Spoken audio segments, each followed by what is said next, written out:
Hörmətli başçı, hörmətli mərasim işçiləri, başçıları, bu günləri məndən öncə çıxış edən yoldaşlar dedi, Xocalının 31-ci il dönümü qeyd edilir. Allah bütün şəhidlərimizə, o cümlədən Xocalda şəhid olan vətəndaşlarımıza Allah'tan qəni-qəni rəhmət edir. Allah rəhmət etsin. Mən çox uzun danışmayacağım, faktlarla danışmaq istəyirəm. Hadisə, Xocalı faciəsi ola bilərdi, ola bilməzdi. Bundan qaçmaq mümkündür, yoxsa yox.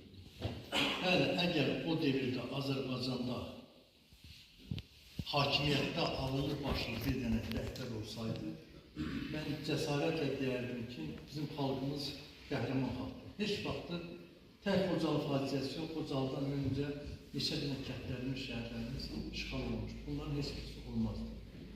Amma həmin devirdə Azərbaycanda, mən o devirdə demişəm, 92-ci mart ayının ikisində mitingdə demişəm ki, Ayaz Mütəllimov kimi adamlardan Azərbaycana rəhbər ola bilməzdir. Ona görə ki, Ayaz Mütəllimov bacarır. Azərbaycan xalqının bəlası nə oldu? Azərbaycan xalqının bəlası oldu ki, düzdür, 88-ci ildə Xalq Cəbhəsi hakimiyyətə gələndə xalqda birliklər yaranırdı, ancaq uzun müddət sürmədi. Parçalanma deyil. Həmin devirdə ulu öndərimiz, Allah qəni-qəni rəhmət etsin, hakimiyyət başına gəlsəydi, heç vaxt Azərbaycanda bu hadisələr olmazdı. Azərbaycan heç vaxt bu rayonların çıxan altında olmazdı. Ona görə də Xocalı faciəsi, əgər Heydər Əliyev ulu öndərimiz hakimiyyətdə olsa, heç vaxt ola bilməzdi. Bəlamız buradan başladı. Dağlıq Qarabağ hadisəsi 1988-ci fevral ayının 12-sində hörmətli başçımız da burada əyləşirdi, yəqin ki, gözəldir. Fevral ayının 12-sində əskərindən miting keçdi. İlk dəfə orada qərar qəbul edildilər ki, yəni Dağlıq Qarabağ Azərbaycan tərkibindən çıxıb Ermənistan tərkibinə baxır. Mitinglər həmin gündən başladı.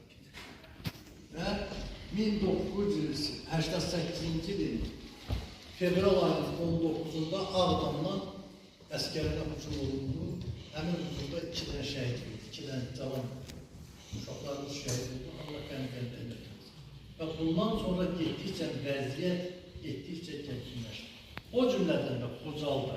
Xocalı, yəni hamınız bilirsiniz, burada olanlar, yəni Xocalıda olanlar bilir, olmayanlar da bilsin ki, Xocalı elə bir strateji əhəmiyyətli yerdir ki, düz trasının ortasına, yəni Xankəndinə keçmək üçün, Gürcüstana getmək üçün Xocalıdan keçməliyik.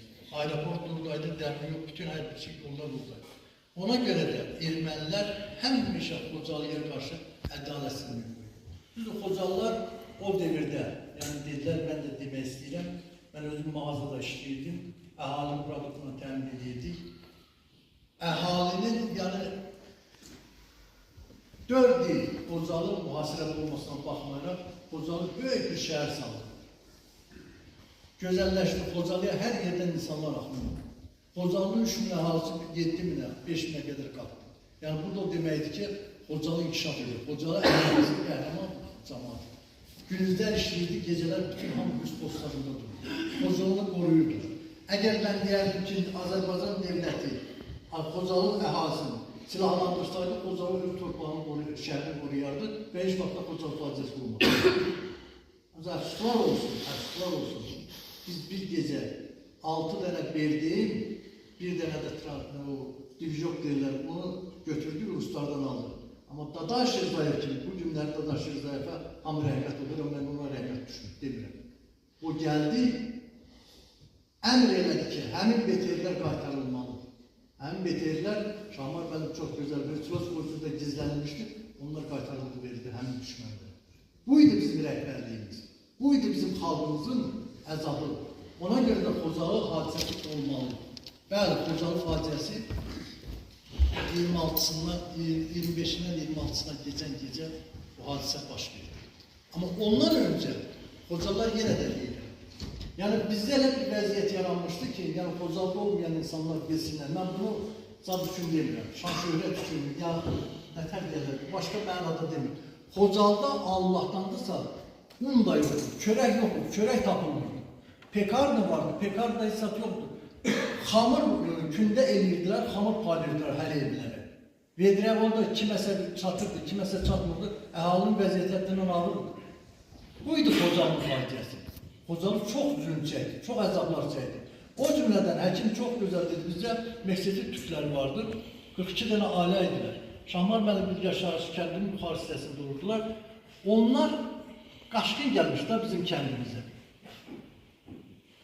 Onlar bir günləri gəldilər, ayın 24'ü, bax bugünkü gün gəldilər, mənə dedilər ki, bizim çörəyimiz yox, xahiş edin, bizə köməkdarlıq edin, biz xamır ala bilməmişik, axşam xamır paylamışıq, xamır ala bilməmişik. Mən dedim, sizə heç bir köməkdarlıq edin, mən sənə köməkdarlıq edə bilərəm, yağdır, pesok, bunlardan verə bilərəm, amma qalan şey, dedi, yox, bizə əsas o lazımdır. Allah rəhmət eləsin, Vaqif o vaxt Skladda işləyirdi. Vaqifə dedim, dedi ki, Skladda 3-5 oğlumuz qalır. Həqiqətən də hörmətli baxdı. Mən getdim, gözümlə gördüm, Skladda 3-5 oğlum var. Dedi, o da Elman müəllimin göstərişi əsasında dedilər. Mən getdim, Elman müəllimə xahiş elədim. Yəni, Elman müəllim sağlığı, Allah can sağlığı etsin, hər birizə. O 3-5 oğlunun birini həmin Meksik türklərə verdilər. Amma bəlkə də heç onlara qismət olmadı. 7-4-5-i gecə hadisələr başlayır. Yəni, Xocalı belə zülüm çəkirdi. Xocalı cəmaatı və əzabları çəkir. Mən şəxsən özüm, mən 2 dəfə qaçqın düşmüşəm öz doğma torpağımda. İlk evimi 1988-ci ilin sentyabrın 20'sində Martında evimi yandırdılar, özüm iş yerindən qovdular. 1992-ci ilin fevral ayının 26-sındakı Xocalı evimi yandırdılar. Yəni bu əzabları mən yaşamışam, gözümlə görmüşəm, onun şahidiyəm. Və Xocalı faciəsində də, mən də hər bir Xocalı vətəndaş kimi əvvəlcədən yox, Xocalının son gününə, son dəqiqəsinə qədər Xocalıda qalmışıq, Xocalının müdafiəsini daim təşkil edilmişik. Ancaq afislər olsun, bizim o vaxtı gücümüz ermənilər qədər güldür. Ermənilər heç vaxt Xocalını işğal eləyə bilməzdi, əgər 366-cı atıcı, mutatıcı diviziyası olmasaydı. Heç vaxtı, mən bunu sizə cəsarətlə deyirəm. Mümkün də deyil. Amma onların elə silahları vardı, tankla, topla, beyin-beynlə, hardan bir skara qalxar, sonran sırası sustururdu. Buydu bizim bəlamız. Bu vaxtda düzdür, biz dəfələrlə Ayaz Mütəllibova, onun rəhbərlikləri neçə dəfələrlə müraciət olun, qarşılar olsun ki, heç bir tədbir görünmədi Xocalı haqqında. Mən də o yolları gəldim, əzablar çəkdik. Buna baxmayaraq, mən mart ayının 1-də gəlmişəm Ağdam şəhərinə. Mən əsir düşməmişəm, həkim dedi, mən də həmin dəstədə olmuşam. Aləm, bacım, qohumlarım hamısı əsir düşübdür. Bu günlərdə İşmamoğlu haqqında bu gün də məlumat yoxdur. 31 il keçməsinə baxmayaraq. Amma buna baxmayaraq, Ağdamda martın 2-sində, mən bunu dəfələrlə demişəm, orada miting təşkil olundu, Xocalılar miting təşkil edildi. Və orada çıxışlar oldu, Xalq Cəbhəsinin o vaxtı devrində, Allah verdi, bağırı, Allah qəmgəndi. Amma hər adam Xalq Cəbhəsində bu günlər deyilir. Hamı yaxşı bilir ki, Xalq Cəbhəsinin devrində söz demək çox çətin məsələdir. O cümlədən də Heydər Əliyev kimi dahi şəxsiyyətin adını çəkmək Azərbaycan xalqı bilir ki, ona düşmən mövqeyinə baxılır.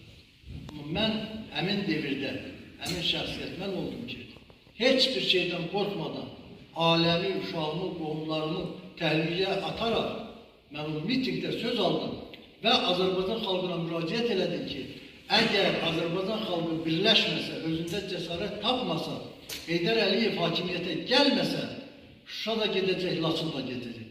Bu rayonlar işğal olunacaqdır. Xalqın ümidi, xalqın nicah yeri ancaq Heydər Əliyevin hakimiyyətə gəlməsi. Bəli, düzdür, Heydər Əliyev hakimiyyətə gec də gəlsə, hakimiyyətə gəldi. O hərzi-mərcililər aradan yığışıldı. Azərbaycan müstəqilliğini itirdi. Tək Xocalı soyqırımı görüldü ki. Əgər Heydər Əliyev hakimiyyətə gəlməsəydi, Azərbaycan müstəqilliğini itirdi. O gələndən sonra hər bir şey öz qaydasına düşdü. Onun davamçısı, yəni uzun danışmıram, Allah qəni-qəni, ulu öndərə rəhmət eləsin, davamçısı İlham Əliyev can sağlığı versin ki, onun cəsarəti ilə ordumuzun qəhrəman oğullarından nəticəsində torpaqlarımız işğaldan azad olundu. Qələbəmiz təmin olundu.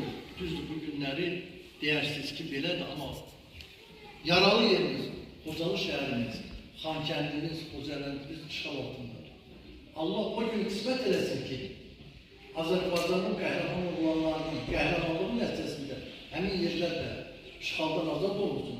Və bu günləri ki, necə 31 biz qələbə günü orada qeyd edən qocaların orada o necə ki yaşayıblar, yaradıblar, həmin günləri bizim qocalara qismət eləsin, bu günləri görür. Bir şeydə diqqət sizə çatdırmaq istəyirəm ki, həmin hadisə haqqında Şamarlar, mən dediyim o ölümlər haqqında kino çəkiblər, kinonun zadların bu günləri az da olsa verirlər.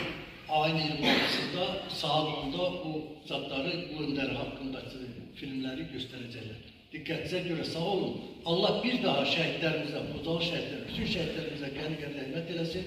Heç vaxt xalqımız bir də belə soyqırımla üzləşməsin. Sağ olun.